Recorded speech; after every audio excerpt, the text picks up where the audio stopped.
Whole sports all plays. Yeah. Whole sports all plays.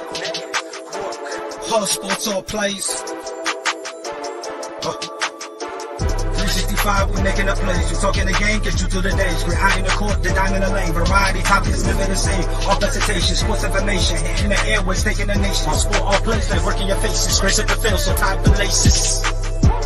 Whole sports all plays. Yeah.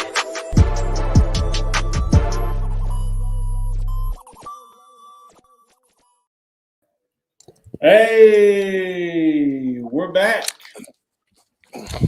We are back live and in action on this Friday night. Paul, what's up, man? What are you doing? Can you hear me? I hear you loud and clear, bud. What's going on? Welcome back, everybody. Welcome to Let's Talk Sports. I'm your sports director, the legend. I got my boy Ryan on the ones and twos over there. RJ, that's the What's next happening? legend. The legend junior. That's a tough task to be called that around here. But how's your week been, bud? I'm having a little bit of difficulty. What's going on?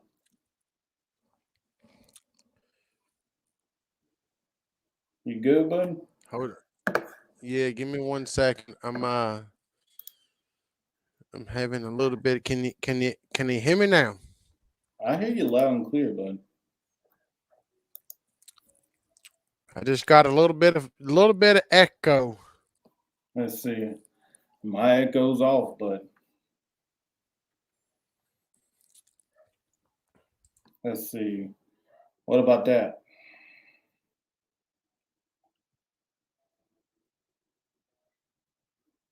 You good? Uh-oh. Rachel says she can hear us both fine.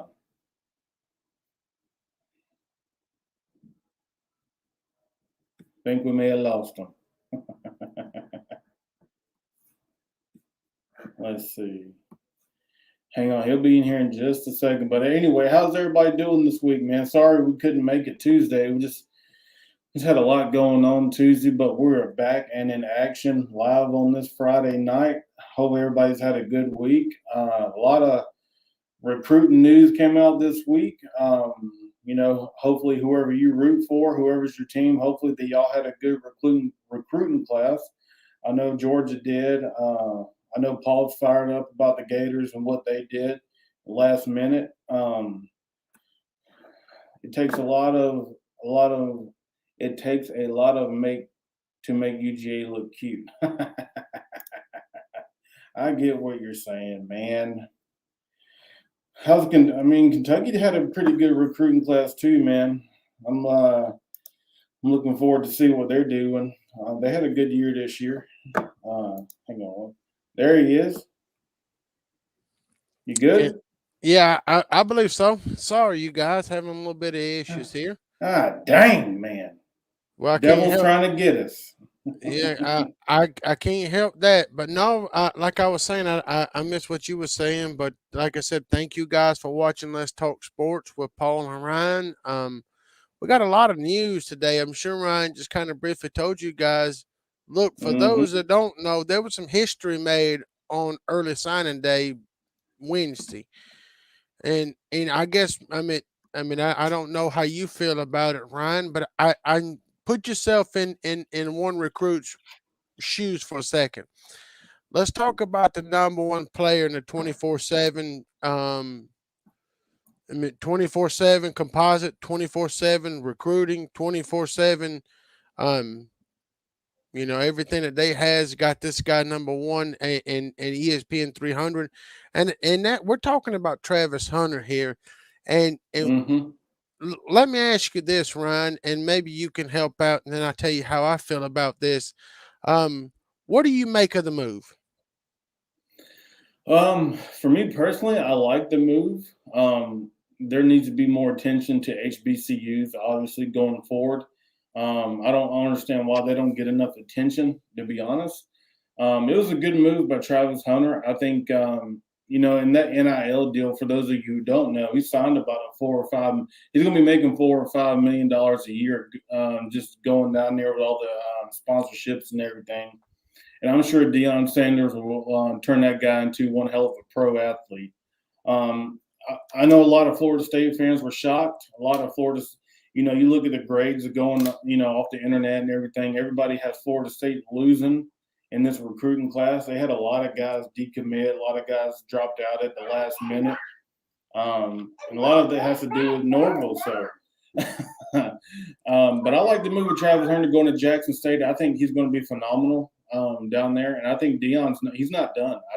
I think he's still going to find a way to put a good team together. They're going to be on TV tomorrow at noon for their bowl game. So I'm definitely tuned in. I know Travis ain't going to play, obviously, but I just want to tune in and see what kind of team this Deion put together. What do you think, Paul? I couldn't disagree with you more. I think it's a terrible move.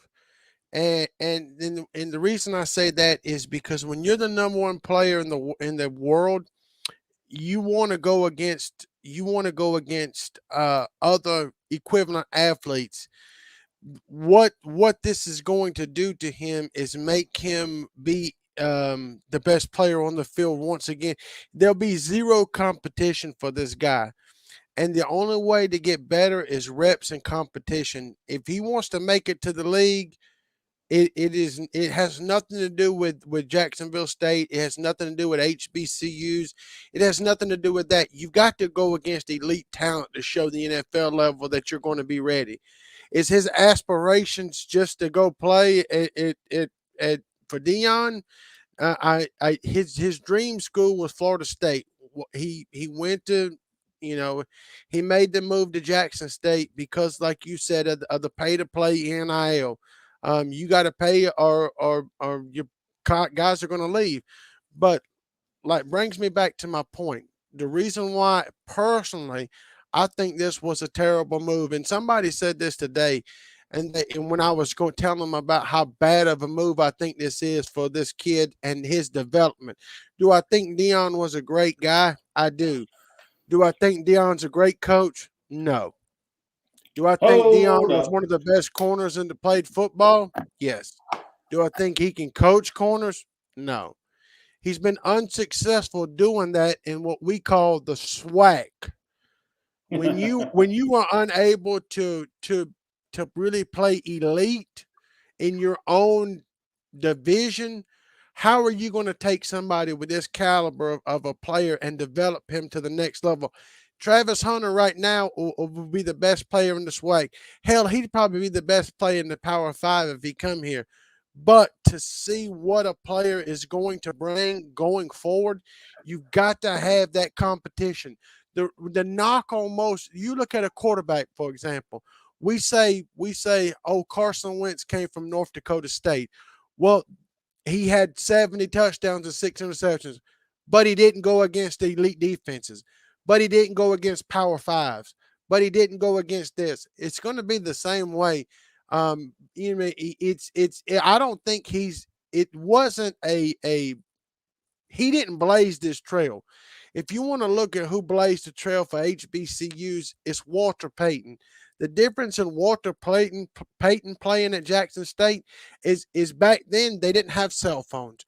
Back then they didn't have 24/7 sports. Back then they didn't have ESPN rankings. So he didn't get any scholarships. Mm-hmm. Jesse Tuggle went to Fort Valley State. He didn't get scholarships.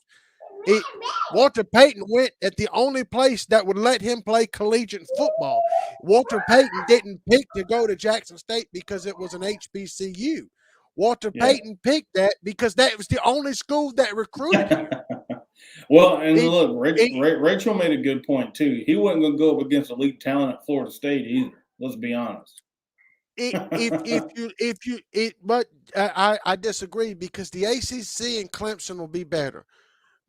If the talent in the ACC will be better, you're going to play better quarterbacks this past year, Pickett was the guy that come out that was really good. Next year, Clemson's going to have a good quarterback. Next year, Wake Forest returns to the same style of team they had this year. They're going to have better talent across the board in the ACC than you will in a SWAC. If anybody wants to tell me how good of a coach Deion is, I'll sit here and wait. Well, here's the dream scenario. Norville gets fired at Florida State, and Deion Sanders takes over and brings Travis Hunter with him. No. That's what's going to happen. Florida State does not want Deion to be their head coach. You crazy. I would. Well, it's a good thing you're not making moves. Look,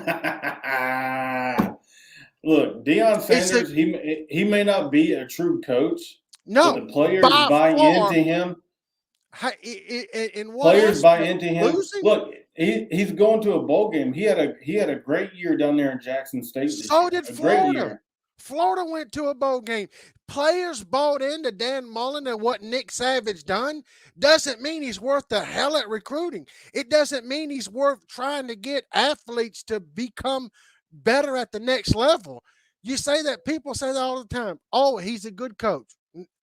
I'll sit here and wait for somebody to tell me the statistic that blows Deion, that makes Deion a good coach. I think Deion, his name is what makes him. He will never be a Power 5 head coach. Florida State said there's no way in hell they would take Deion Sanders as their head coach. And if I'm running Florida State, I wouldn't take him neither.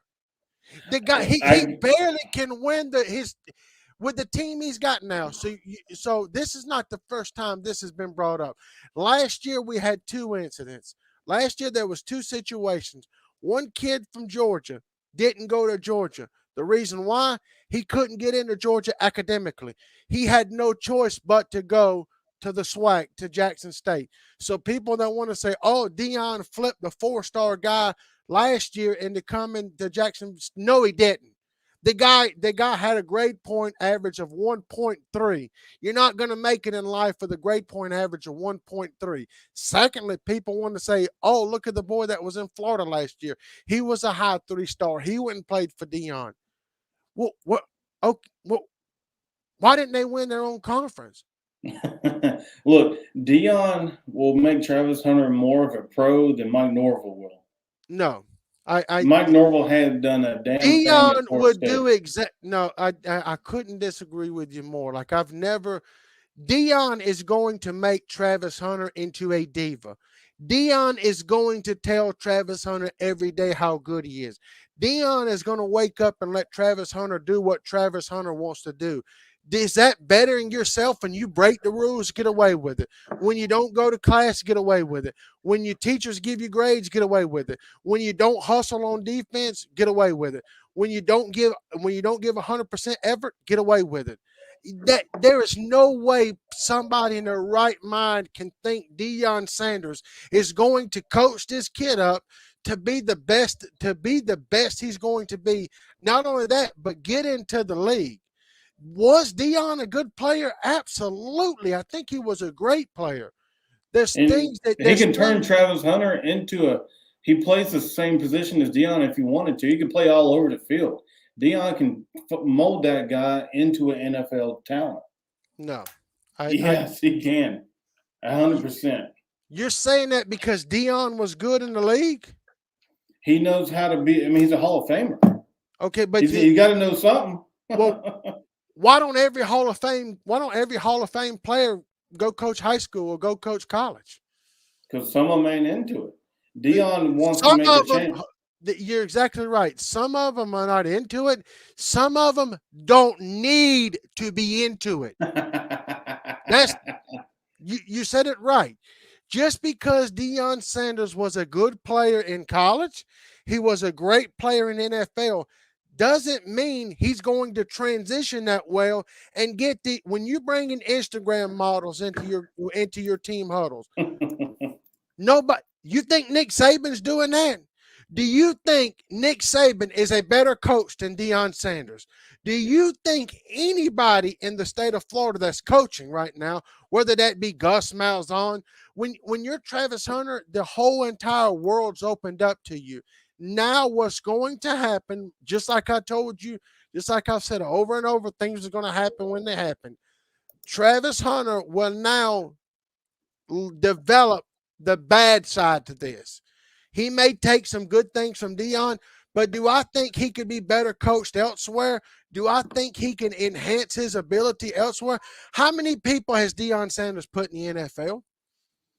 How many players has Deion Sanders put at the next level? He's going to put Travis Hunter in there.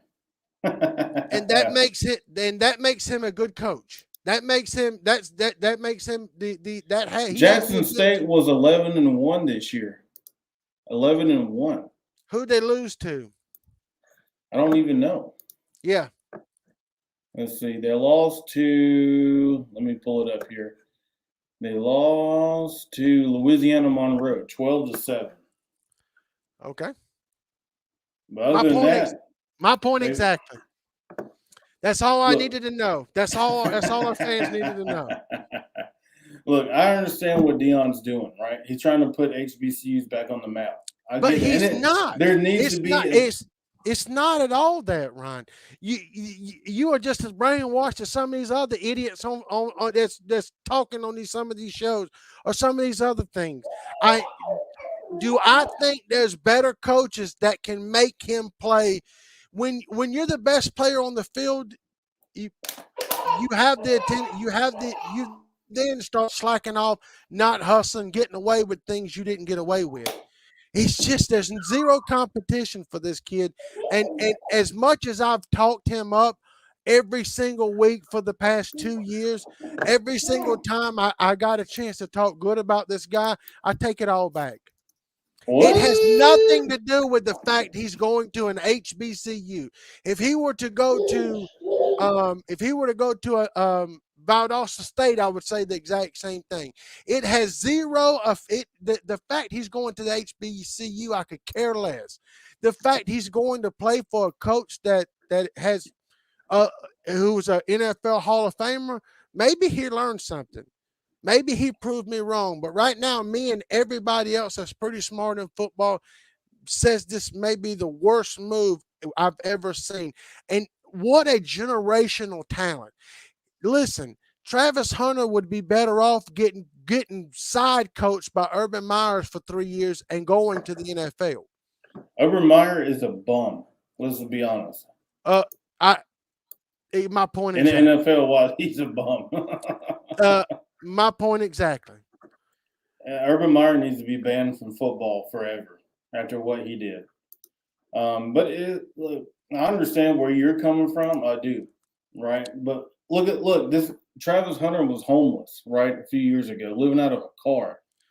He's got $5 million coming to him now. He's getting mentored by Deion Sanders. Okay, you take a kid that was homeless and you give him $5 million plus the opportunity to mentor from Deion Sanders, one of the GOATs to ever play. That's taking a kid like that. I mean, that's what he dreams of.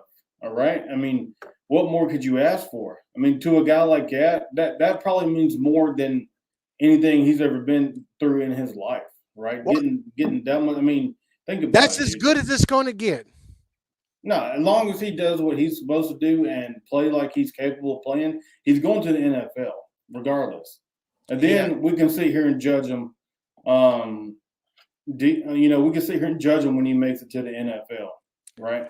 He won't. I'm telling you, with under Deion Sanders' guidance and his coaching ability, the guy's going to be a bust. Oh, clip it. Clip it. Yeah, come on. Deion is in the commercial with Nick Saban. You got to. It doesn't mean he's an elite coach. Two elite coaches in the commercial. He didn't have Kirby Smart in the commercial. He had Deion Sanders.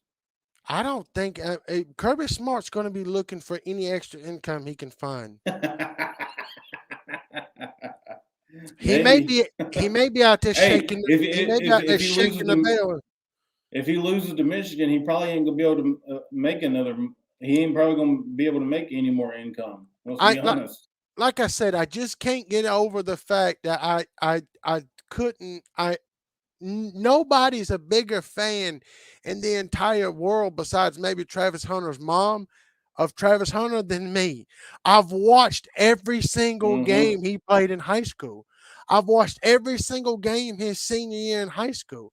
I've watched this kid develop from a lanky nothing to being the most dominant player in high school sports. But like I said, Jackson State is going to be where this guy goes and fades away. Fades away. I don't think so. Now you're talking about every game that Jackson State plays is going to be on TV, right? They're going to get more exposure.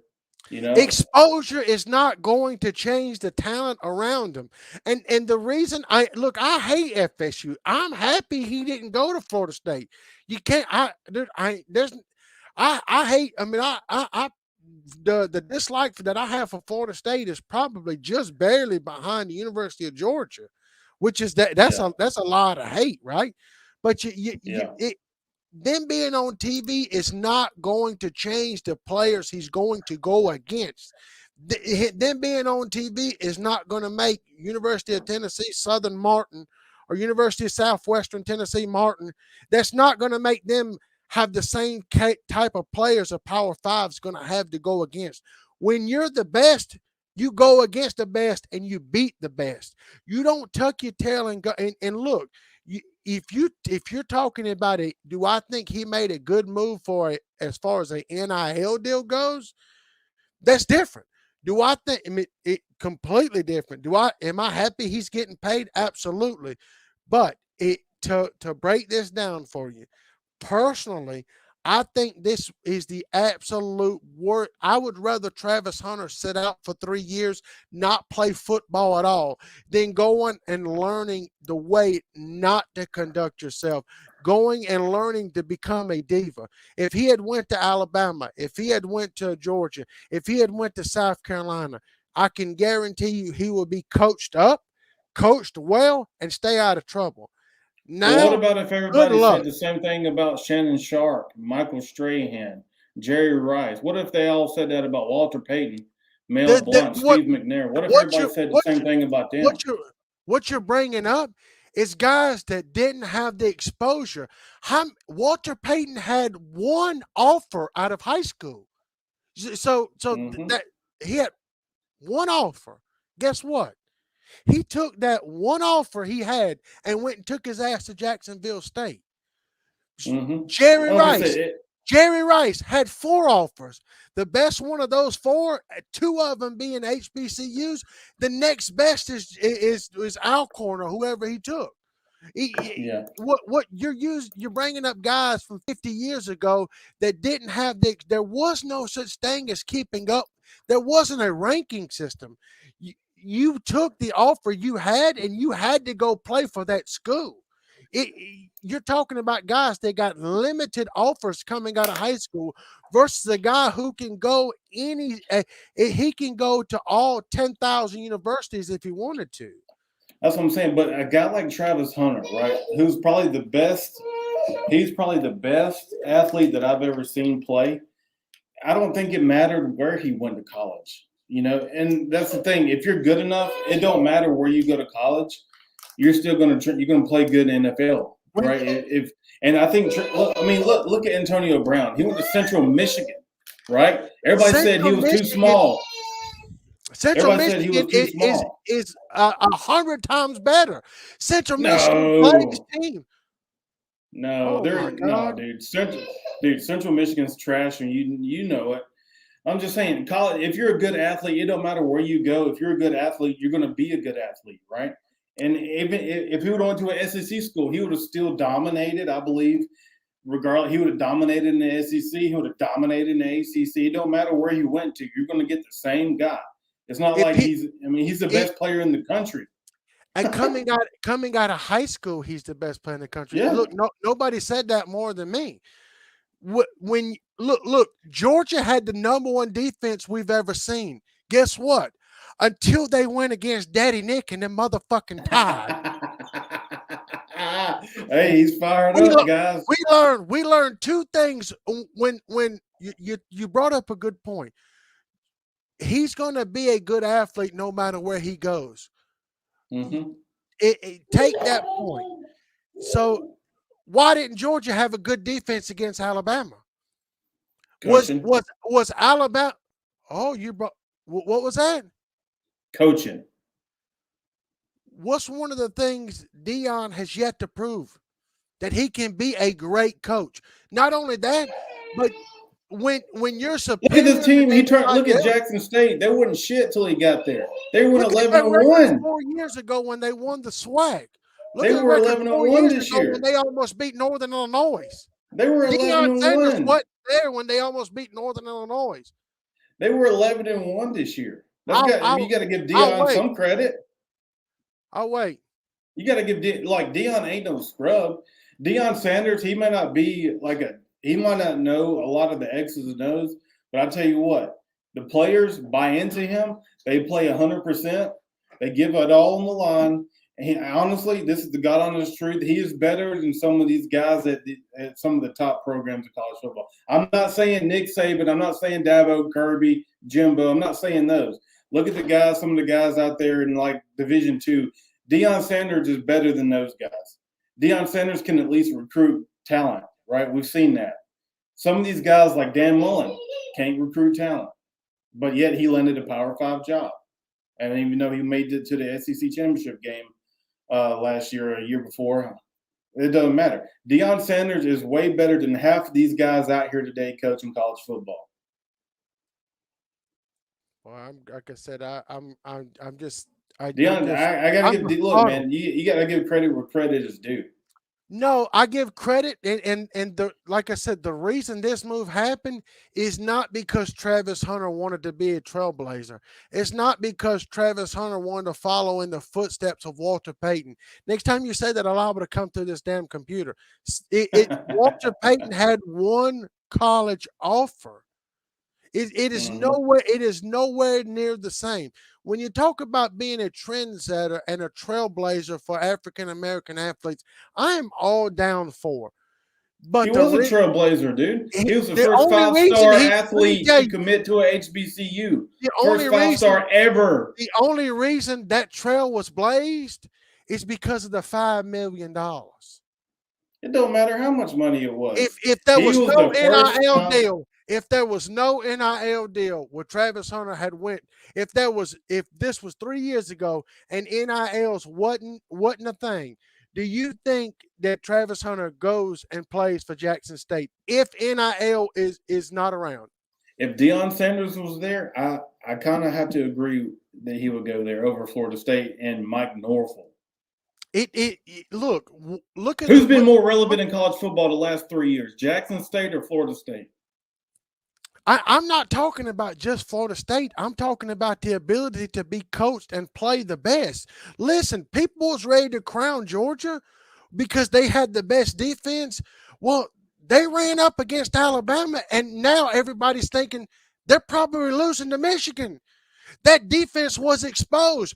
Travis Hunter will be exposed if he goes against Mechie, if he goes against Williams, if he goes against George Pickens, if he goes against Jacob Copeland, if he goes against any other top-tier talent at wide receiver. If he is on the other end, you take somebody take Elam. You take Torrance, for example. You take some of these shutdown corners that Ohio State has. You take some of these shutdown corners that Cincinnati has.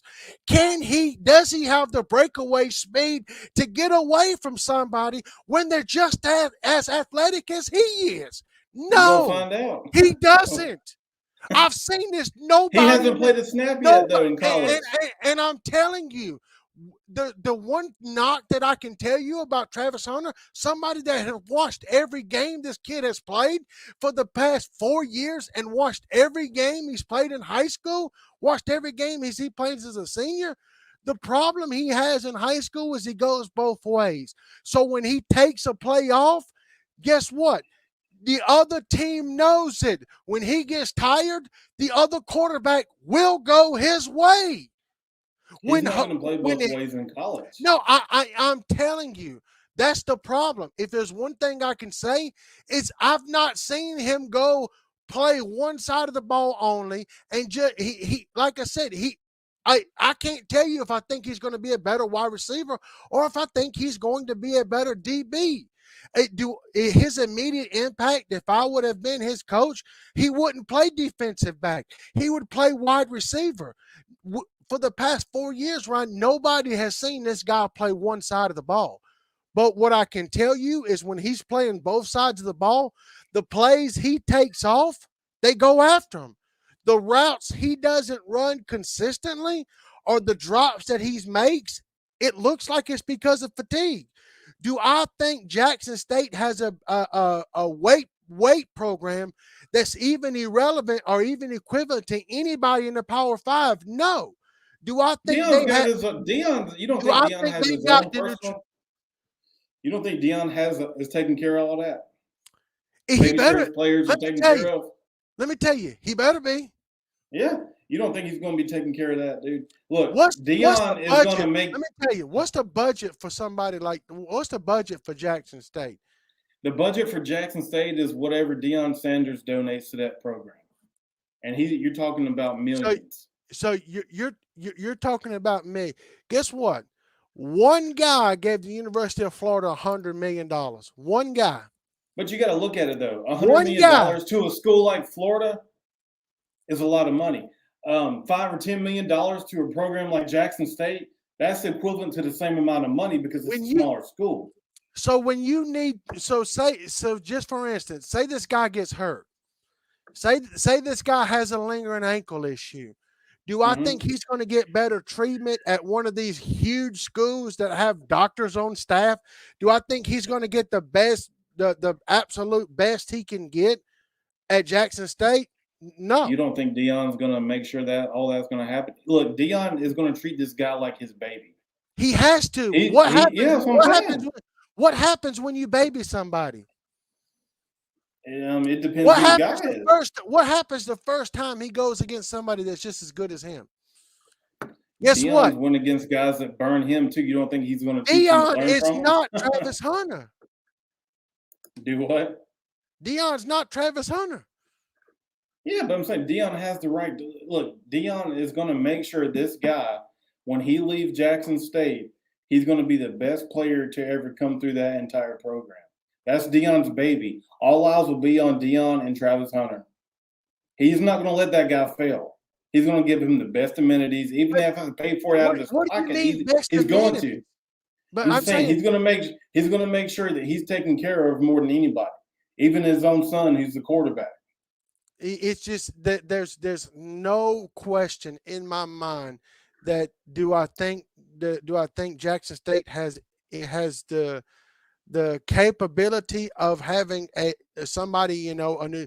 Now this is another thing that I heard, and this is just hearsay.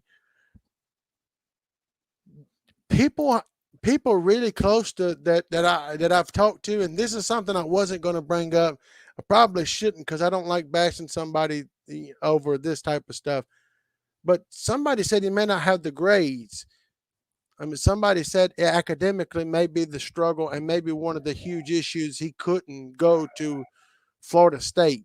Now, how true that is, I'll dig into that because if that's true, everything Ryan just said was a lie and bullshit. I mean, who cares, man? He's going to. You don't think they're going to make it? Look at all these D1 guys that are first-round draft picks. You don't think that they make sure these guys get good grades? Nobody talked to. They got personal mentors. Yeah, they got personal tutors. They got personal tutors. Guess what? At big schools, do you think people have personal tutors at Georgia Southern? No. Do you think they have personal tutors at some of these small schools? No. They don't have the budget. For instance, you take somebody like Nick Saban that's got 50 coaches on staff and analysts. Somebody can work with him and constantly watch him, constantly be there. Deion's too busy with the spotlight on himself to worry about what's the best interest for Justin Hunter. And you act like I haven't talked Justin Hunter up all year long. This is exactly what I mean. Nobody has been on Justin Hunter fan more than me. I just think because Dion was a good player in the NFL, is it that doesn't make him it doesn't make him a good coach. There's a lot of players that's Hall of Famers in the NFL that don't have nothing to do with coaching, that don't need to be coaching. It's Mm-hmm. it's it, it's it, he could have got so much more. And when you, like I said, what happens when this kid faces adversity? What happens if he was at a different school? Say he would have went to Florida State. What happens when Clemson throws at him? What happens when he's a true freshman?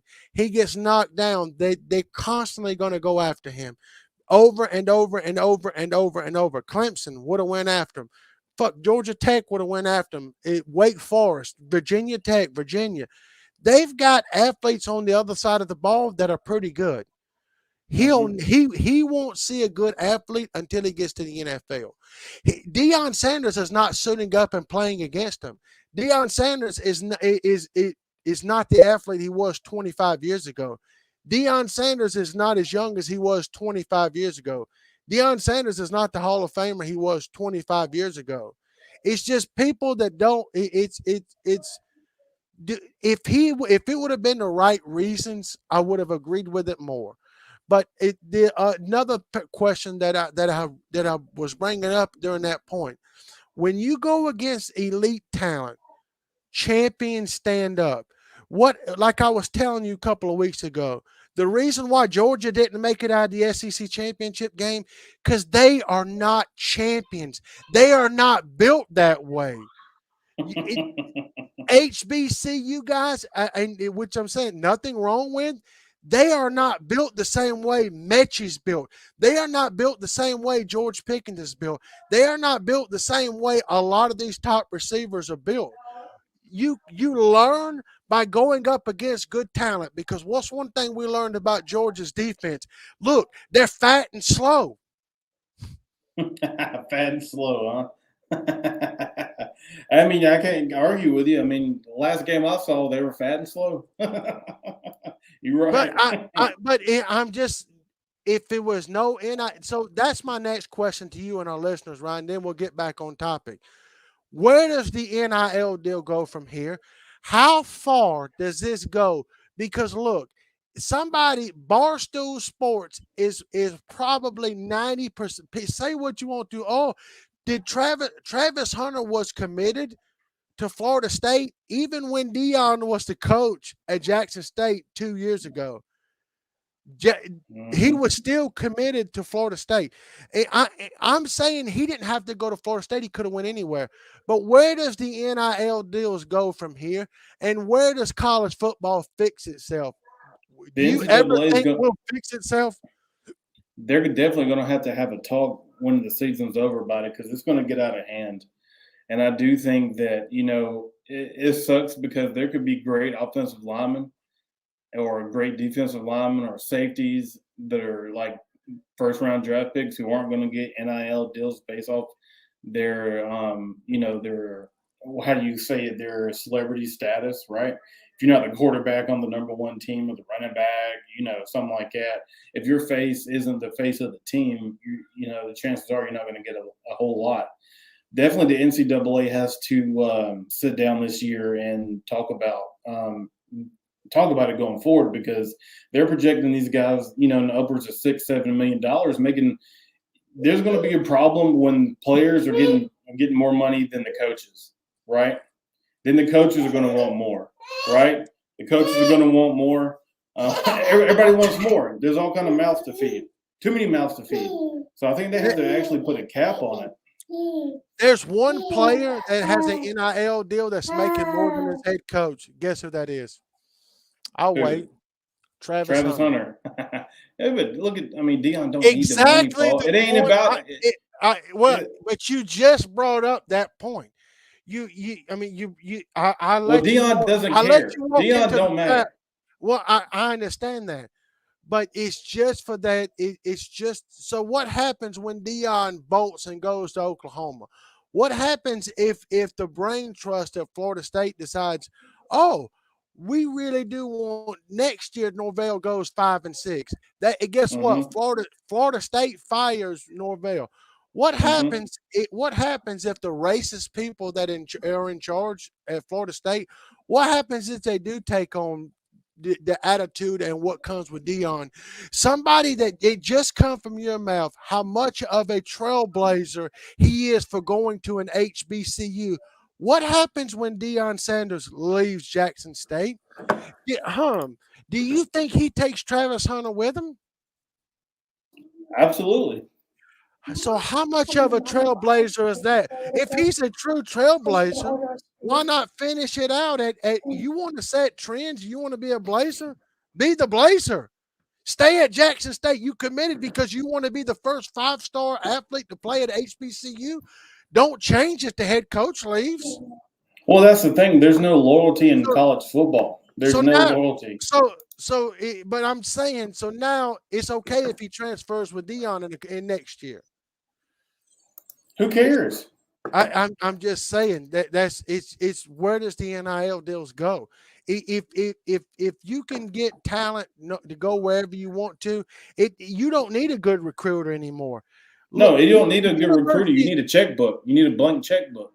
and guess what? In Alabama has one, Texas has one, Oklahoma has one, Oregon has one. These are teams that you're going to start seeing go to the next level. And another thing to mention about those teams I just talked about, guess what? All of them got new head coaches and they're getting paid, son. Oh So it's you brought up a good point. Where the NIL deals go and how do they stop it? The University of Texas, all offensive linemen. This is strictly on the offensive lineman part. You brought up a point about offensive linemen don't get a good NIL deal. All offensive linemen that have committed or will commit to the University of Texas upon arrival on campus receives $50,000. yeah. All offensive linemen in the country that are committed and do commit to the University of Texas in 2022 will get $50,000. Wait, how is that not a pay-to-play scheme? Google it. Yeah. Let me. Yeah. I know. I think You they're can gonna. I Google mean, that statistic. I think if they're gonna keep doing this, they're gonna have to do like the pro sports and have collective bargaining, where Not you only take that, all but of you take. there's got to be some way to cap this because what's going to happen is you talk about teams that you talk about a Trailblazer team and a team and that's University of Cincinnati because they've done something that hadn't anybody and nobody's done. No, Yeah. nobody expected we expected them to go undefeated like they did last year, but we didn't expect them to go to the next level. What happens to teams like that? What happens to these other teams that don't have the money that that don't have the money? Guess what? The team in the SEC that has the least NIL deals is not Vanderbilt. The team that has the least amount of NIL deals in the SEC, it's not Vandy. It's not Tennessee. It's not Kentucky. It's that fucking G you got on your shirt. They've got 3. They've got 3 NIL deals. So why would I go play for them? If y'all can't give money, why in the world would I go to play at your school? What's going to happen to some of these kids that really like getting recruited by Kirby, but Georgia don't pony up the money? Listen, Georgia doesn't have $100 million to give out every single year for college athletes. They don't have it. There's probably 10 schools that have that, and I've already named them. Well, I was looking at the numbers here. As far as this year goes, the average compensation was about $471, right? Now, out of that, it looks like there's about 30 to 40 players who were making 6 figures, and there's a handful of them making 7. So you're talking about over 100% decline in revenue from a quarterback on the number 1 team in the country to a $471 paycheck. That's why there's got to be a collective bargaining deal, right? If everybody has to have it, it's not fair for these schools who have more money to go out there and pay these guys more money to come to our school. That's not fair. Make it fair for everybody, because those are going to happen. The Division II and the Division III, they're going to go bye-bye because they're not going to have any players. What's the point of playing for a team if you're not going to get paid? Well, that's exactly what I was. You made a good point, and I was going to circle back to you. But you're going to see these Division II and Division III, and even some of these weaker college football teams, some weaker D1 schools, they're going to go bye-bye because they're not going to have funding, or they're not going to have enough money to pay all these guys. Why would I want to take a weekly check? I'm gonna take $400 paycheck versus my chance of getting a six-figure contract. Are you kidding me? The guy I told you this the other day, and here's the problem. What I have with all this NIL deal. Number one, I'm jealous as hell. Number two, does that take away the factor that these kids are going to make all this money, and then they just they don't give 100% out there on the field anymore because the way they look at it, they hit it. They hit the jackpot, right? Does that take away the integrity of the game and the team, the pride when you put on your uniform? Does that all go away knowing that you got six figures in your bank account and you could care less? Because some of these guys, when they're making this money, I guarantee you, they don't give you a rat's ass about going to the NFL anymore. I'm just being honest. I'm not saying that's every case, but there are going to be some top players who let that money get to them, and they could give a damn if they go to the NFL or not. And that's going to take away the pride and tradition and the overall sport. That's going to hurt the sport. Well, you mean that you're finally getting back to the Ryan I know, making good sense, and you're exactly right, because if I was when I was getting recruited, I would have gotten paid, I would have went. I would go play for the University of Texas. I would, like, right now as an offensive lineman. You would be dumb to go to Georgia when they're offering you $471, and the University of Texas is giving you $50,000. Right. But look, this is my point. All these good teams that are here now are not going to be here in a couple of years because they're not going to be able to pay to play. Look, there's one guy behind me right here. Look, there's one guy behind me right here, and there's another fella right here. Guess what? The reason we got this guy here is because he said we're going to start putting out deals to our team. He mentioned NIL deal in his press conference. When he first got hired as a Florida head coach, he mentioned the NIL deal 7 times in his press conference. What do college kids want to hear? NIL deal. They don't want to hear, "Oh, come play for my defense. We're number one until we play Alabama." Or, "You're 400 pounds. Come play for me." Like, I'm Kirby Smart. I can teach you something. What can you teach me? He taught a lot of players something. Yeah, I just think, man, it's gonna. What can you teach me? I want to get paid, son. Look, I don't mind. Look, I don't mind if you want to do an NIL deal, and that NIL deal is based off of on-field performance. But just to go back to what we was talking about, look at TJ Yates. Look at the quarterback or the backup quarterback that plays for Georgia Tech, who the Atlanta Braves thought was going to be the starter and was the starter 3 games into the season. Guess what? It didn't pan out. It didn't work out. Yeah, you think the Atlanta Braves, the Atlanta Braves now trying to find all the money they can get? Guess what? TJ Yates got paid and didn't do crap on the field. Look, no, he sure didn't. DJ Ungolea, the quarterback for Clemson, guess what? Bojangles reached out to him and gave him $1 million, 7 figures. They gave Bryce Young the same thing. Who do you think out of those two is worth the $1 million? The guy who won the Heisman, the guy who torched the number 1 defense and made that team look fat and slow? Say it again. I can't say it enough because look, if you win the Heisman, a bonus. If your entire team goes to the SEC championship, guess what? Bonus. If you make All-American, guess what? Bonus. If you're a George Pickens that can't stay on the field because A, you're undisciplined, 2, you don't know how to act, and 3, you're selfish, he shouldn't get an NIL.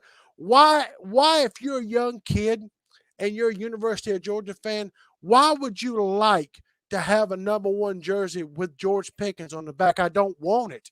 You couldn't give me that. Now you give me a Dean jersey. Okay, I'm a Or young Jordan kid. Davis. No. Look, there's not many people.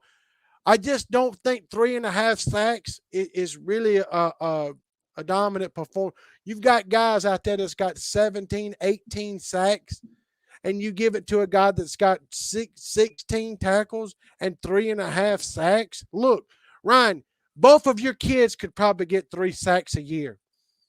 Yeah, probably.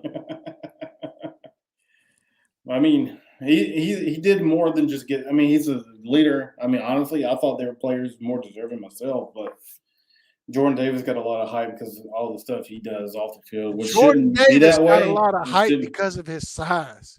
Yeah, let's be But honest. I sent you a video when he went against an elite left guard. What happened? Where was the pass Nothing. rush? Nowhere. Nowhere. When he went against an elite guard like Ethan White at the University of Florida, guess what? He Nothing. torched him. No. No. Go back and look at Davis's his stats when he went against Ethan White. Ethan White made him look just as bad as Alabama did. Ooh, But I don't know. it's true, believe it or not. But let's talk about some of the other names around college football. This is a huge week. Look, people that don't know, I took Wednesday off of work just for early He signing. sure did. He ain't kidding. Look, and I'll ask you, and then I'll answer the question. The next thing I want to ask you, what do you think about the early signing day period? And do you think, look, the coaches are the one who wanted this to happen. The coaches are the one that went to the NCAA and said this needs to be a thing 3 years ago. Guess what? 4 years ago, guess what? It's a thing. But you as a fan, what is your opinions about the early signing day? Just from a fan standpoint. Like I said, I just want to know what you think. I love it as a fan because we don't have football right now, college football. So anything that's college football related, I mean, we're going to be on it, man. I love it. I just think the timing of it, man, is, you got 4 teams that are getting ready for playoffs, but now they got to go out there and hit the recruiting trail rather than spend time with your team or prepare for the next game. They got to go out there and get some recruits, But I do like it. I do enjoy the excitement. I love it. I was watching it all day with Paul. We must have called each other 20 times that day. Wednesday. Yeah, every time somebody was signed, we caught. We're glued to it, man. We love it, just being sports fans. But only thing I don't like is the timing of it. I wish they would have did it either halfway through the season or sometime. Not this time. Look, the people you hear that I agree with you in some aspects of that. Do I like it from a football fan? I keep up with recruiting regardless because I just enjoy my team that much to want to know who we're looking at. I enjoy high school sports just enough because I want to know these players. The reason I know so much about Travis Hunter is because I wanted to know about him. I learned about him. I watched him play. But from a fan standpoint, I think it's amazing. But you're talking about it's too much for coaches when they've got to get ready for championship games. Guess who's not complaining about that? Nick Saban. Guess who's saying something about that? Dabo Swinney. Teams that don't have a championship aspiration or don't have a championship culture in place. The reason why Georgia fans are kind of salty, you guys think Kirby Smart needs to be coaching his team at bowl practice. Guess what? Alabama don't have to have Nick Saban don't have to coach them at bowl practice. You know why? Because it's the same thing they done in week 1. They don't have nothing to fix. But you take Michigan for an example that's got Harbaugh. Look, they're not complaining. I heard some complaints coming out of Ole Miss and Dabo talking about this is just Dabo's always talking shit. Well, you're right, but you go and look at it. it's awesome for fans, but it's a good thing me and you are not coaches because we talk about how stressful that is. But guess what? Yeah. The coaches are the ones who voted on this. Guess what? The same guy that's bitching now, Kirby Smart and Lane Kiffin, these guys that are complaining about having to do their job, they're getting paid $9 million to do. Guess what? 4 years ago, they was voting yes on What? this. They was voting yes on this bill on this from the incident. They was voting yes. Guess well now they got something to do. 4 years ago, Georgia didn't have Yeah, nothing to do. They was at home that's getting ready right. for they was at home getting ready for the Gasparilla Bowl. Same thing y'all doing.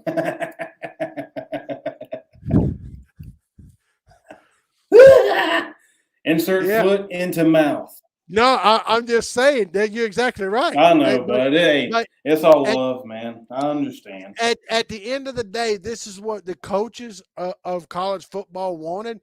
Now they have it. Now Yeah. is the most crucial time is to NIL deals aside. I'm not talking about NIL deals, but right now is the most crucial time that you're going to have when you're a high school athlete. Look, there's some of these guys that committed to these universities, and they had. Guess what? You talk about all the pressure these head coaches that are making $9 million a year. Guess what? Texas right now, the state of Texas is playing their high school football championship games. Mm-hmm. These kids are not only having to worry about finals, worry about your holidays coming up, worried about getting their team to a high school state championship. They're also having to worry about their future and where they're going to go for the next 3 or 4 years. Yeah, it's a lot to put on these seniors, man. As a high school kid that's getting paid zero, do I think it's a problem? I think it's more high school maybe has a problem with it because it's a lot on these kids. Look, when you're playing in the high school state championship, Ryan, I got it. I got the chance to play for a middle school state championship. Well, you did too. So look, Mm-hmm. we was just worried about winning the championship. We wasn't worried about taking finals, trying to graduate, getting our stuff moved. We wasn't worried about all that stuff. We was worried about one thing. It it's a lot maybe for the high school kids than it is the coaches. But Yeah. which going to bring me to my next point. Out of all the teams that signed talent and all the team, look, we know there was a shuffle all year long. You look at the rankings of the 2022 season. Guess who was number one? That red and black, that Georgia G. Guess what? They're falling and falling fast. No, dude, we're not falling, dude. We're number 3. I mean, what do you want? We got 26 commits. We got the most 5-stars out of anybody in the Guess in the what? country. Guess what? That's not falling. You want to build a championship program? You want to win national championships? You're gonna have to decommit from the G. And I'm talking to all you high school athletes out there. No, you're talking about that G. That G means Gators, guys. For No. those of you who don't know, I'm talking to all you high school athletes that want a championship, want to be coached by the best. You better go play for Billy Napier or Nick Saban. Seriously. or Kirby Smart. They don't want to get beat by Nick Saban every single year. Hey, man, look, we're just hoping Cincinnati beats them, okay? The only way Cincinnati wins is if Alabama doesn't show up to the game. And I'm talking about their practice squad. But like I was saying, where do you think do you think the rules, the changes become from the high school? Do you think these high schools get together in the nation, and do you think they make a change before the NCAA? Because I brought up 2 good points. Yeah. College coaches wanted the early signing day. High school, it's just too much for the high school kid and what they have to do. Do you think in any aspect that maybe the high schools get together, the GSHA, the FSHA, the TSHA, do you think all these high schools and the commissions get together and say, if the NCAA is going to continue to do a early signing day, we either need to A, bump up our championship games, 2, have finals earlier, and 3, let these players graduate in November instead of December? I think graduating in November instead of December is probably the best option, in my opinion. And you also got to look at it too, man. It's like Christmas is in like 2 weeks. A lot of these guys are going to be traveling. I mean, and not only that, they're going to have to study for, like you said, study for finals, do the Christmas thing with their family, travel and all that good stuff, play in the playing for the state title, and then entertain all these offers from different colleges. So you didn't mean to tell me that, and still have like time with their friends, because social life to a teenager is a big deal, right? What you know, it especially when we've had the COVID for the past 2 yeah. years. You've Yeah, got it's to a think lot to of put that. on a 17, 18-year-old kid, man. That's a lot. They didn't get to see another kid in school for almost 2 years, Ryan. Yeah. Yeah, and and now you're seeing a lot of these kids are just going out here and enjoying life right now, man. But that's the thing, as a hang on one second, as a college kid, man. But that's a lot of pressure on you, man. You know what I'm saying? Hang on one What? second.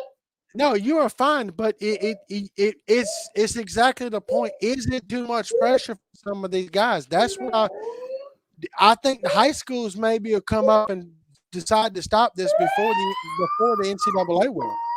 Yeah, I think the high school is going to have to, because I don't think the NCAA is going to change anything. But we've kind of discussed the Travis Hunter situation, and we've kind of discussed some of the way some of the time, things that happen with college football. Hang on. But we've kind of discussed these things.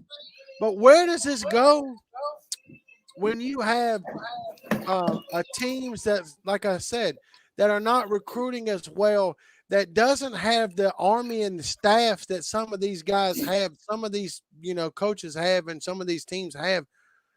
It's gonna be a mental breakdown. It has to be, because Yeah. it's just too much for the high school kid.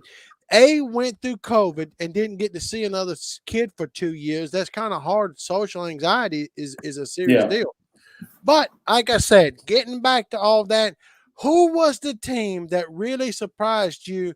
I'm going to mention who, but Mm-hmm.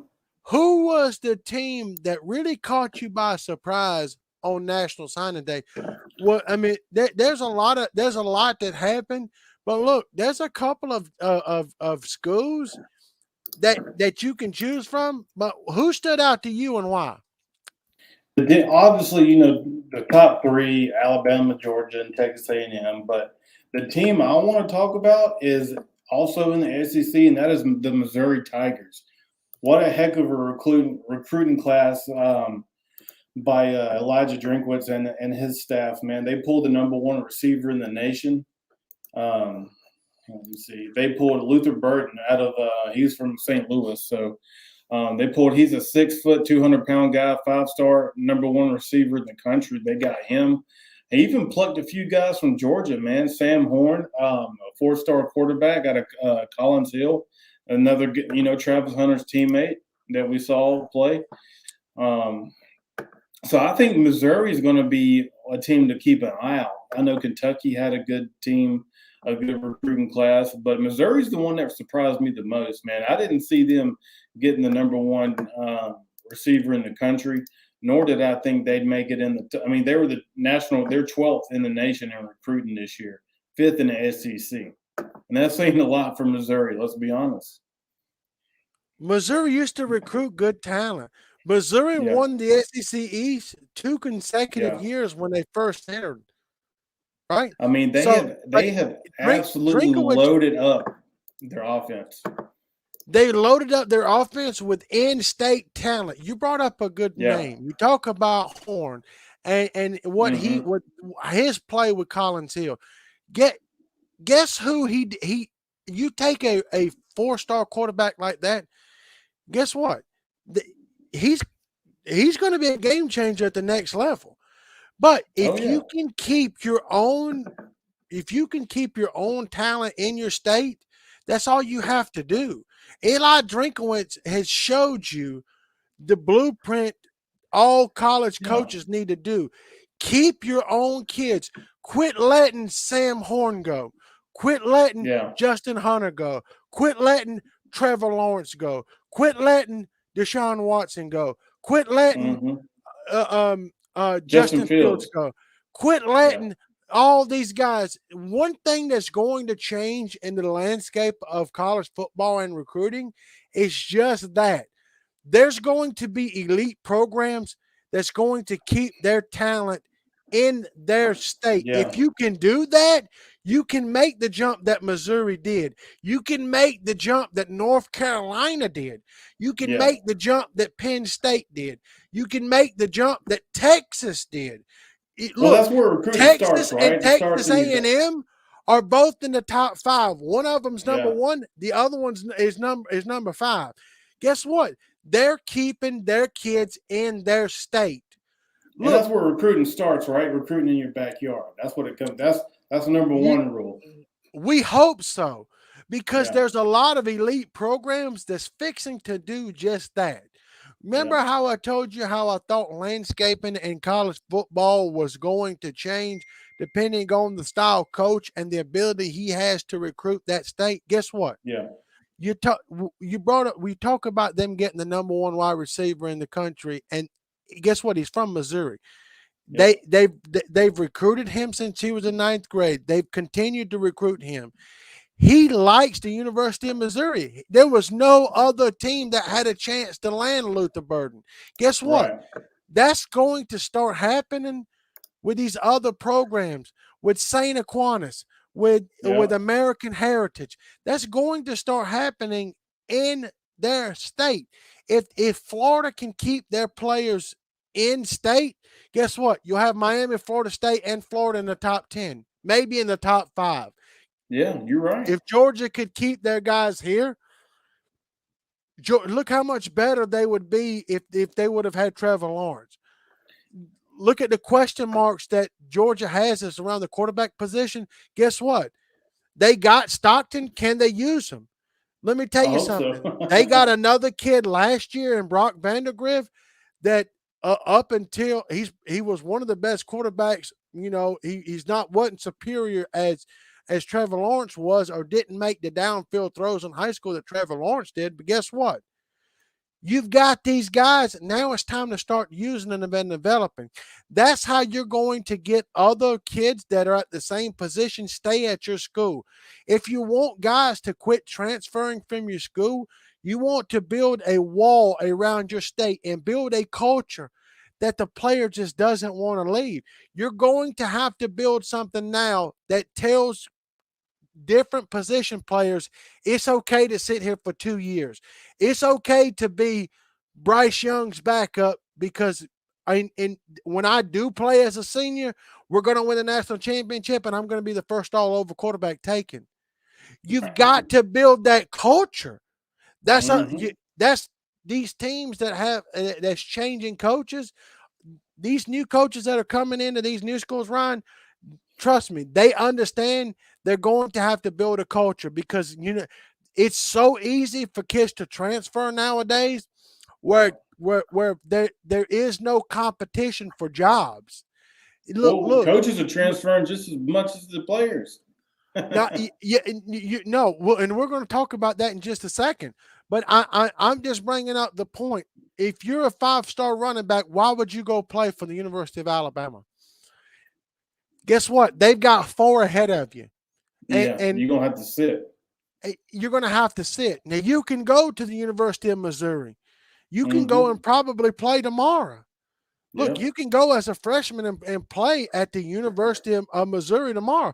You can go to the University of Tennessee and play and be a 5-star running back and play next year. There's Absolutely. 2 things. Waiting for the national championship and committing to a national championship culture. And there's only a couple of teams and a couple of programs that's going that direction. Alabama, Georgia, maybe Texas A&M. Well, you talked about, I asked you who you thought was the dark horse and who you thought made a really good signing day.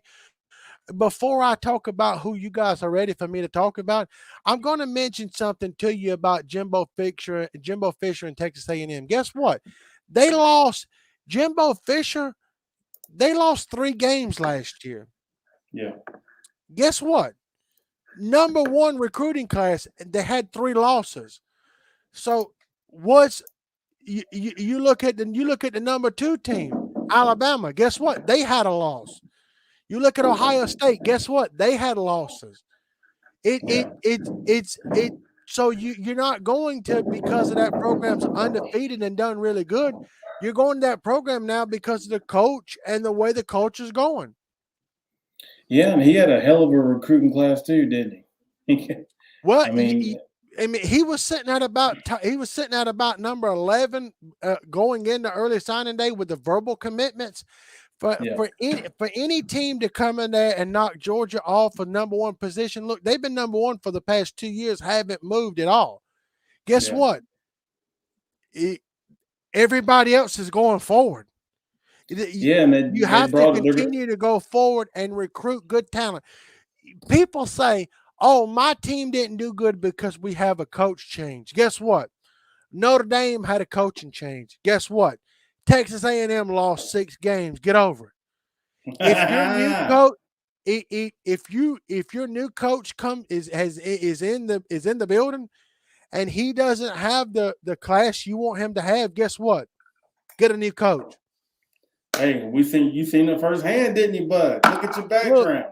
let me tell you something. Leading up into Wednesday, I had told my family, personal friends, and Gator alums and Gator Nation around the You even world. talked to some of the donors down there, didn't you? I had a chance to speak with some of the guys that are writing these checks. The question I asked these people, Ryan, and my friends, fellow alums, people that played at the University of Florida, what is your realistic outcome? What do you think will be the outcome? Billy Napier said when he was hired at the University of Florida, he said, "I'm going to go out and recruit. I've got 9 days. If I can't fill a 25-man roster and get talent here, you're going to be looking for a new coach." He also said he didn't necessarily want to take Dan Mullen's guys that Dan recruited because the way Billy Napier is going to coach, players are going to hate him. Players, Oh yeah, he's not going to be those players' best friends.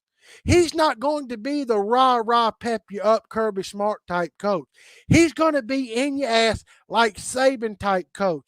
And that's the mm-hmm. way you build national championships.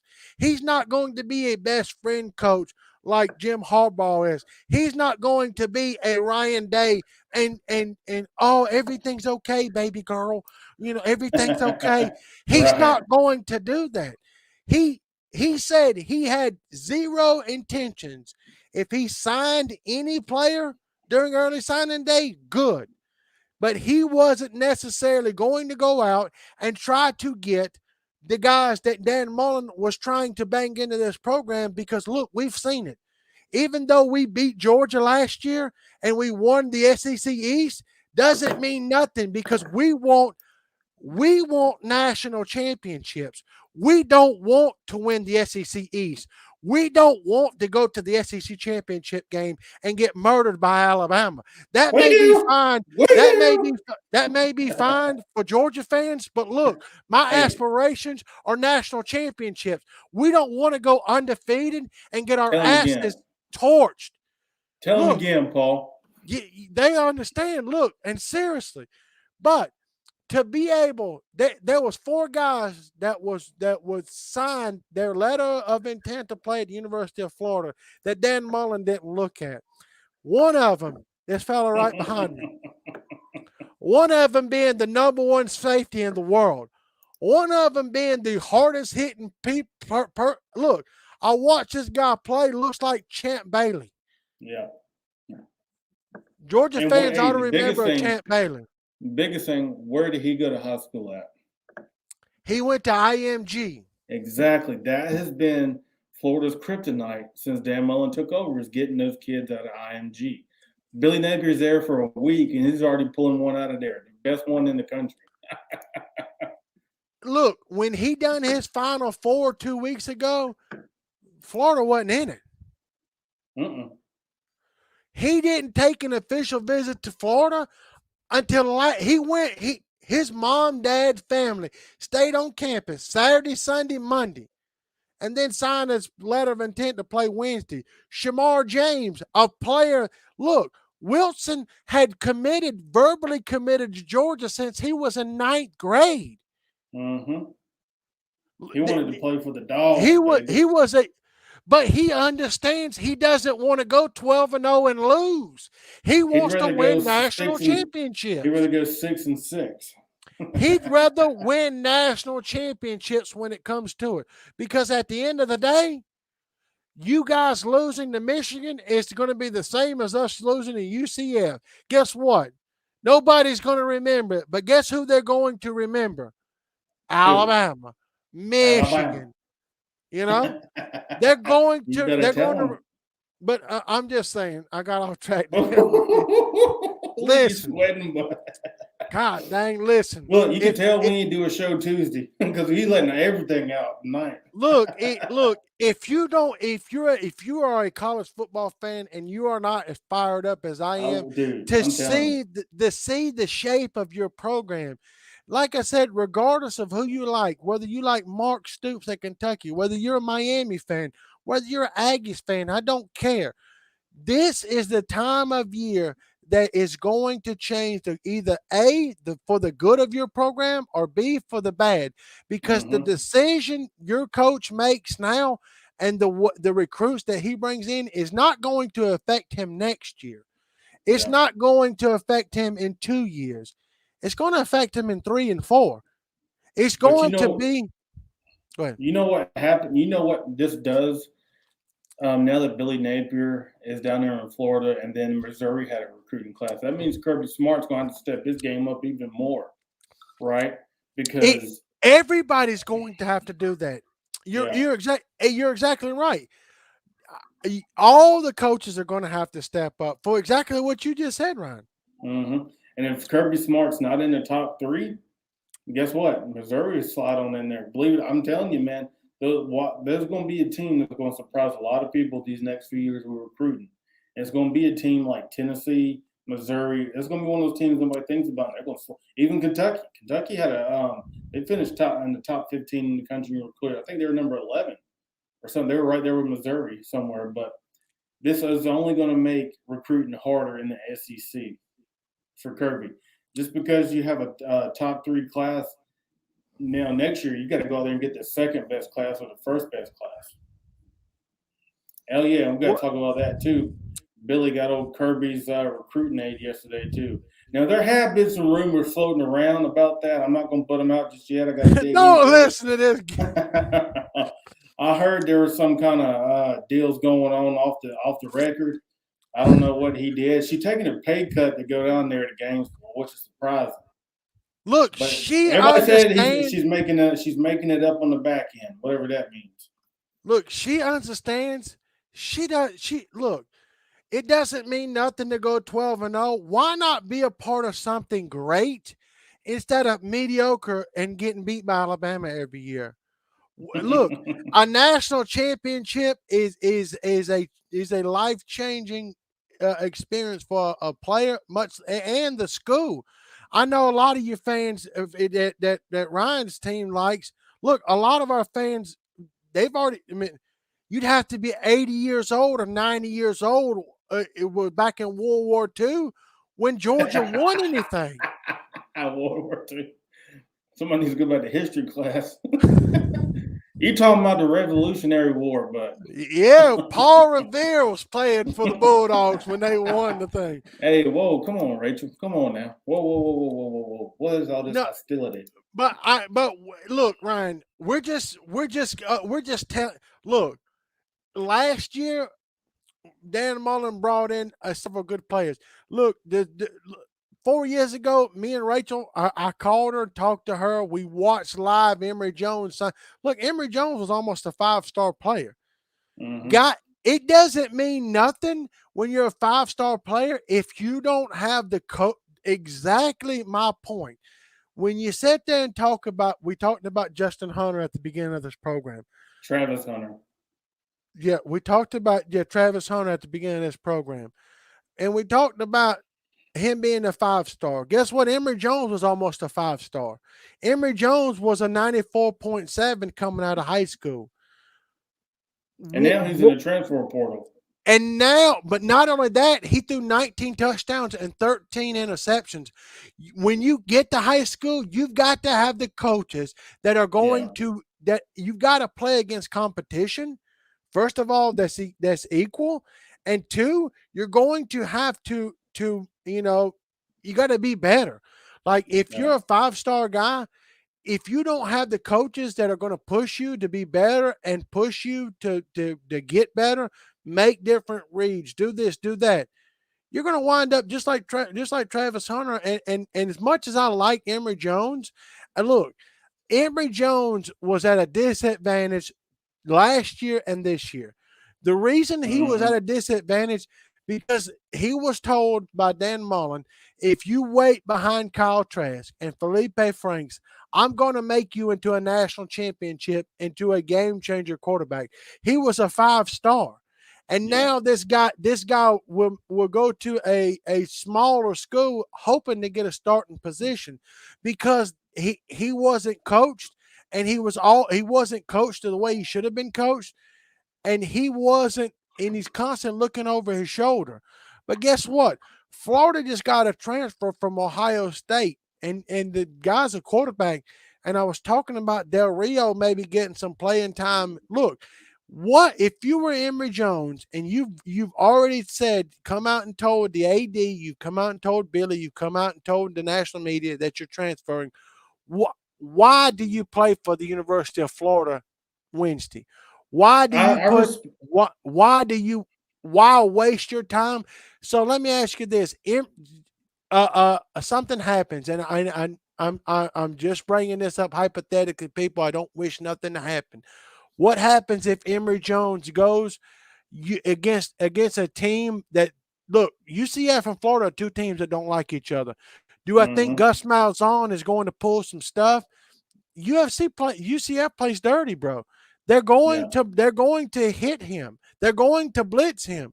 What happens if Emory Jones goes out there and heaven forbid hurts himself bad? How many schools do you think that's going to give him a full ride scholarship to come play for him when he tore his if he tears his ACL? Not a D1 school, that's for sure. Not only do you have to pay for that surgery and the rehabilitation, but now you've got to hope he comes back healthy and he comes back to play in 2 years. Yeah, and he's already a junior.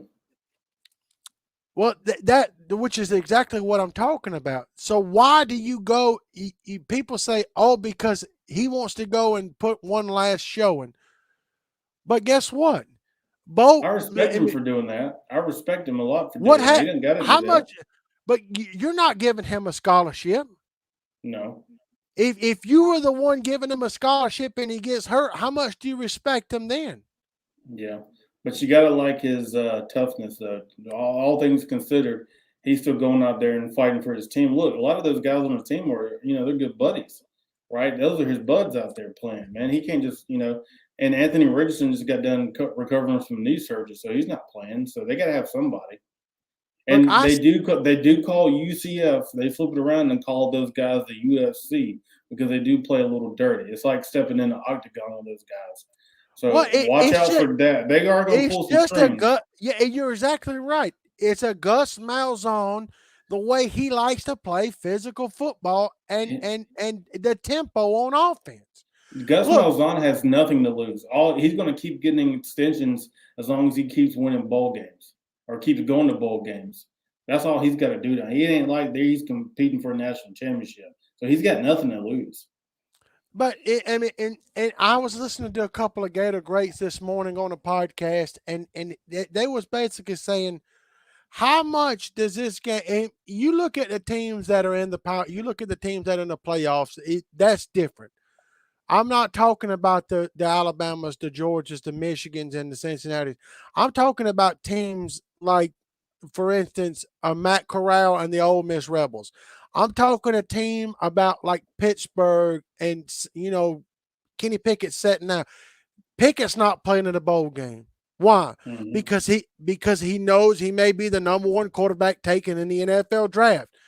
Hmm. Why play in some of these bowl games that don't mean anything? And look, I'm thankful that Emory Jones is stepping up and playing. I talked to his mom for a few hours when we was at the Georgia Florida game, the year we absolutely beat the brakes off you guys last year.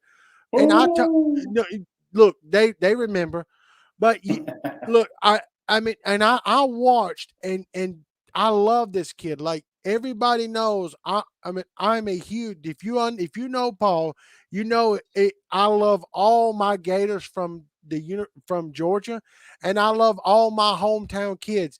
And we played against Heard County, so I know that school. We played over there at the home yeah, of the Braves. We played there. But I'm just saying, who does this actually benefit with these guys? If you was Emory Jones, or you was Emory Jones' situation is different because he's already hit the portal. But if you was Pickett, or if you was, hell, even some of these other like Matt Corral, or like Liberty's head coach, why even play in the bowl game? yeah. And Rachel made a good point too. She said, "Why even have the bowl games if all the top talent is going to sit out? It's essentially just a scrimmage game, unless you make it to the playoffs." And she got a good point there.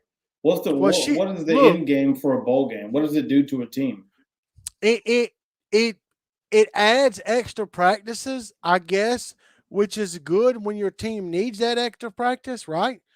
But Yeah, Florida but we're not showed you getting that. last year when we went to the Cotton Bowl, right? Yeah.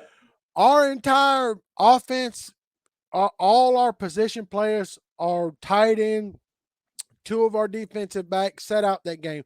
We was -8 starters out of 21. And guess what happened? We got rolled by Oklahoma.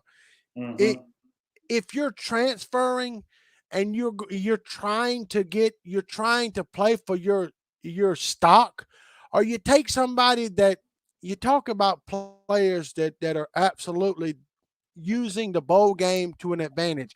I talked to you about guys that I thought was setting out not playing, but Rachel, to talk exactly what you said, it it's going. But there's some guys this means everything to, right? Hmm. If you look at the University of Florida's roster just for a second, there's one guy who I can promise you will suit up Wednesday and give every ounce he's got, and that's Damian I Pierce. mean, The Pierce. the reason why he's doing that is to help, because he didn't get the reps he deserves during the season. So he's got to play the Senior Bowl. He's got to go out there and dominate Saturday or Wednesday, because he's using the bowl game to improve his draft stock. Now, that is a situation that I think a lot of people overlook, a casual fan overlooked, because a bowl game, that's what that's meant for. That's what the intentions of bowl games were. The ability to improve your draft stock if you were going to the NFL. The ability to give you, look, the first time players used to get gifts and get items and get that legally was in bowl games. Look, Florida last year when they went to the Cotton Bowl, everybody in the entire 103 people on both teams, Oklahoma and Florida, got PS5s Woo! along with $1,000 gift cards. It's an opportunity to go somewhere. You look at Middle Tennessee State, the Blue Raiders. Look, guess what? They got to go to Hawaii and play Yeah. in the Aloha Bowl, right? Yeah. One That team's is going to Bahamas. That's what I meant, the Bahamas. But Yeah. that's what that's meant for. It's meant to encourage people to play one more game, go out there and improve your draft stock if you're going. If not, you end the season on a good note. It's Yeah. not used for that anymore. If players are going to continue to do what they do and sit out, they might as well sit out. You've got high school guys sitting out their senior year because they're going to college. They don't want to get hurt, right? We Yeah. talked about that earlier when we first started this show. The high school kid out of Texas that set out his senior year to go to the Yeah. next level, right? if you're going to sit out, forfeit. If your team is going, you go to your team and say, hey, do you guys want to go play? Do you guys want to go represent your school? Do you guys want to go and put on that whatever team logo? You want to go out there and represent your community and your team? Let's go do it. But if you guys want to sit out and get ready for the next level, get the fuck out of the locker room. And look, tell them again. They got no business being here, do they? Look, not only that, but you take a situation like Florida's got. Look, Greg Knox is coaching this team. He knows he's not on Billy Napier's staff. What reason does Greg Knox have to go out there and try to win this game? Greg Knox will find a head coach. He'll find a coaching position because he's been in the SEC for 23 years as a running back coach. Yeah, he's played it. Look, there's guys. C-Rob, guess what? He's gonna go somewhere. He's gonna be a coach. Not only that, but why does Greg Knox go out there and give it all he's got as a coach when he knows there's no way? Look, Billy Napier wants him gone. He doesn't want this team learning Greg Knox's scheme. He wants this bowl team working on his scheme for next year. It's an opportunity to get involved, to see what you got, to see what's going on, to make adjustments, to realize who's going to be here next year, and then move on. When you've got Greg Knox, a guy that doesn't need to be head coaching, next year, or it's not going to be head coaching next year, what does it do for him? Nothing. I mean, like Rachel said, though, it could make his draft. I mean, he could make it. He could get some more better offers if he has a game like he has a good out there. Has a good game. Who can? You don't think he's already? He's got the U-Haul in front of his house, bro. They've already loaded him up. He gone. He's already gone. And the slap to the look. They want you to coach this team at the bowl game. You know why? Florida didn't have anybody else to coach them. They fired your boss. Guess what? Now you're the boss, and guess what? You're fired too. Look, I work for a company, right? If I go in the morning, right, Ryan, and our listeners, listen to this, because this is something you guys are going to clip. If I go to work, I work for a company, and I go to work in the morning, and they tell me in the morning, look, we're going to fire you today. We need you, or we would like you to go out there, do your list, go out there, hit the load, go out there, catch all these trouble tickets. But look, when you get done with all that, come on back here and we're going to go ahead and get your keys and your badge. First of all, you're firing me today? Screw you. Find somebody else to go do that. I've got to start on trying to find me another job. I've got to use that 8 hours you want me to go out there and work. What audacity those people have to ask me to go out there and work all day, and I know they're going to fire me that afternoon. What cowards.